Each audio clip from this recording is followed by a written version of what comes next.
comment vous allez faire pour réaliser votre reportage vidéo à l'aide d'un diaporama.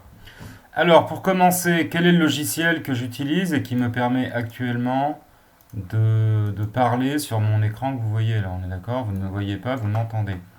Comment se fait-ce? Eh bien, vous voyez ici en bas de l'écran, là, j'utilise un petit logiciel qui s'appelle HyperCam.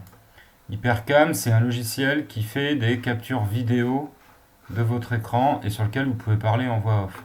Donc là, ça fait 32 secondes que ça a commencé. Alors, je vais vous montrer, vous pouvez l'installer dans 2 minutes, mais ce qu'il faut retenir, c'est que pour lancer un enregistrement, soit vous appuyez sur le gros bouton pour lancer et arrêter, soit vous allez dans Options et vous regardez, audio, vidéo. Assurez-vous quand même que pour enregistrer, il est bien mis votre micro. Ça, vous regarderez. Normalement, ça se fait tout seul, mais au cas où, vous regarderez ce qu'il propose.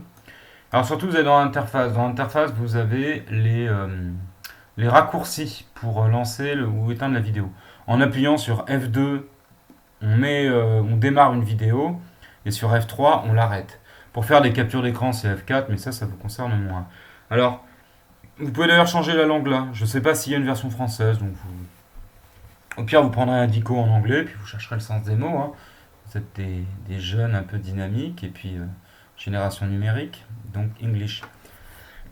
Alors, pour savoir quelle zone vous enregistrez, vous irez quand même bien là, dans Record. Et ici, vous verrez, vous ne l'avez pas, mais c'est marqué Full Screen, donc plein écran.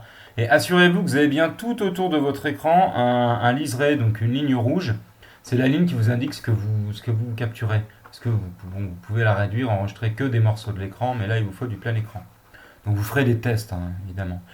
Où est-ce que vous retrouverez vos vidéos? Vous les retrouverez en fait en allant dans le dossier documents. Vous voyez, il y a un truc HyperCam, et c'est là que vous les trouverez.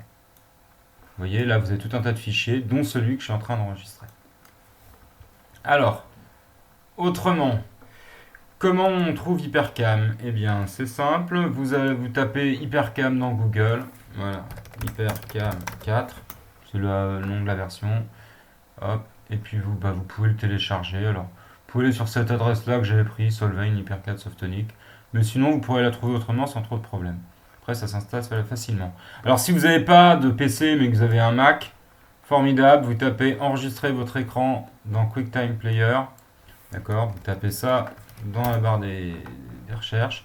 Vous arrivez directement sur le support Apple, c'est la page qui est là.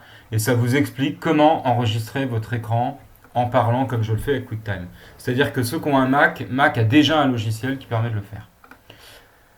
Donc voilà, déjà arrêtez-vous à ce moment-là de la vidéo, allez installer HyperCam et ensuite vous revenez après pour la suite. Et vous faites des essais en attendant évidemment pour voir si vous arrivez à enregistrer en parlant votre écran. Alors, la partie réalisation proprement. Là je réduis, vous voyez en bas ça continue à tourner. Bon, je vais vous faire un exemple de petit diapo. Évidemment, je vais aller chercher un truc très compliqué. Profession professeur. Donc, hop, je fais un petit diaporama sur lequel... Alors, je prends c'est LibreOffice que j'ai ou OpenOffice, mais peu importe. Hein, vous pouvez utiliser si vous avez un truc comme Word ou le truc de Mac, c'est encore mieux. Hein. Donc, vous voyez, vous faites vos diapos, pas trop. Donc, là, je fais un exemple, enseigne-t-on.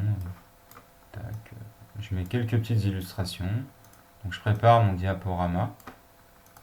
Ensuite, voilà. Alors, les élèves, j'aurais dû les mettre avant. Alors, je vais inverser les deux photos. Ou enseigne-t-on.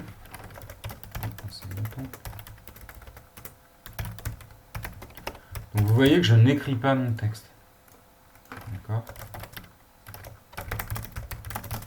Ok, donc j'organise des diaporamas, j'improvise un peu là, peu importe. J'ai pris quoi comme autre photo, voilà, avantage, inconvénient. Alors je vais trouver un. C'est le truc que j'ai trouvé sur internet rapidement, mais vous les ferez parce que à chacun sa peine. Hein. Tac, où enseigne-t-on? Le parcours, faut pas que j'oublie, commencer par ça. Et donc comment devenir enseignant? Super, j'ai ça. Donc vous prenez. Assurez-vous que vous êtes bien au niveau de la mise en page. Là. Alors pour avoir ce truc là. Moi, vous cliquez en dehors de l'écran, puis là, vous avez les trucs de mise en page. Donc, tac, pour devenir enseignant, voilà. Alors, quand je fais les vidéos que vous avez sur la chaîne où je fais des cours, c'est simple, mon diapo est prêt. J'appuie sur F5, je suis en plein écran. Ensuite, j'appuie sur F2, là, ce que je ne vais pas faire, ça se mettrait en pause. Mais en appuyant sur F2, je déclenche HyperCam. Donc je m'assure bien que j'ai tout en rouge autour. Capture de plein écran et je fais le cours. Donc là, je vais vous donner un exemple de ce qu'on pourrait faire. Le métier d'enseignant est très connu. Toutefois, que se cache-t-il derrière? Quel est le rôle d'un enseignant? Un enseignant est là pour transmettre un savoir à des élèves. Il est là pour les guider sur le chemin de la connaissance, pour animer la classe, faire respecter la discipline, s'assurer du bien-être de chacun de ses élèves. Le rôle de l'enseignant peut s'exercer dans plusieurs endroits. L'enseignant que j'ai choisi d'interviewer enseigne dans un collège. Le collège est l'institution, le bâtiment éducatif qui se trouve entre la primaire et le lycée. C'est un moment clé car le collège est obligatoire. L'enseignement est obligatoire jusqu'à l'âge de 16 ans. Donc les élèves vont tous au collège. Pour devenir enseignant, il faut avoir le baccalauréat. Ensuite, il faut passer une licence à l'université. Une licence, c'est 3 ans d'études après le bac. Une fois la licence en poche, un enseignant doit rentrer en Master 1 et il doit passer un concours, c'est-à-dire qu'il passe un examen national où il doit avoir une note minimum et être pris parmi les meilleurs, les places sont limitées, pour devenir officiellement enseignant. Une fois qu'il est enseignant, il va en Master 2 où il fera son année de stage. À l'issue de son année de stage, il sera inspecté par un inspecteur de l'éducation nationale et il sera titularisé, c'est-à-dire qu'il sera définitivement en poste. Lorsqu'un enseignant enseigne dans le privé, dans l'enseignement catholique, il doit tout d'abord passer un accord collégial, c'est-à-dire un entretien avec des chefs d'établissement du réseau, pour s'assurer qu'il est apte et correspond aux valeurs de l'enseignement catholique. Les qualités requises pour être enseignant sont nombreuses. Il faut être polyvalent, c'est-à-dire s'adapter à toutes les situations. Il faut faire preuve de rigueur. En effet, on ne saurait enseigner aux élèves quelque chose d'approximatif. Un enseignant doit donc très bien maîtriser sa matière et ses savoirs. Toutefois, il faut savoir être flexible. En effet, les élèves sont tous différents. Un professeur doit donc s'adapter. Cette adaptation suppose qu'un enseignant fasse preuve de créativité. Aucun cours ne ressemble à un autre. Les professeurs doivent donc être capables d'innover et de s'adapter à toutes les situations. Les élèves étant différents, il faut faire preuve d'empathie parfois. En effet, les élèves vivent une vie personnelle qui est parfois compliquée. L'enfance, l'adolescence ou la période du lycée sont des âges où ils sont confrontés à de nombreux problèmes et des choses nouvelles. Si un enseignant ne comprend pas ses élèves, il lui est difficile de bien interagir avec eux et de les mettre dans des conditions pour bien travailler. C'est pourquoi il doit être aussi disponible vis-à-vis des élèves. Les enseignants sont autonomes. En effet, personne ne leur donne les cours à enseigner, ce ne sont pas des machines. C'est à eux, à partir d'un programme, de créer leur contenu éducatif, leurs séances, qui doivent correspondre aux élèves et en même temps à la manière de faire des enseignants. Et oui, vous avez tous des souvenirs scolaires, chaque enseignant a son caractère, chaque enseignant est unique, comme chaque élève. C'est pourquoi l'exigence professionnelle des enseignants fait qu'ils doivent être honnêtes avec eux-mêmes et avec les élèves et proposer un travail qui soit de qualité, qui leur corresponde, mais qui aussi soit exigeant pour que les élèves s'y retrouvent. Je vous propose donc de voir désormais l'interview d'un enseignant. Nous allons la regarder.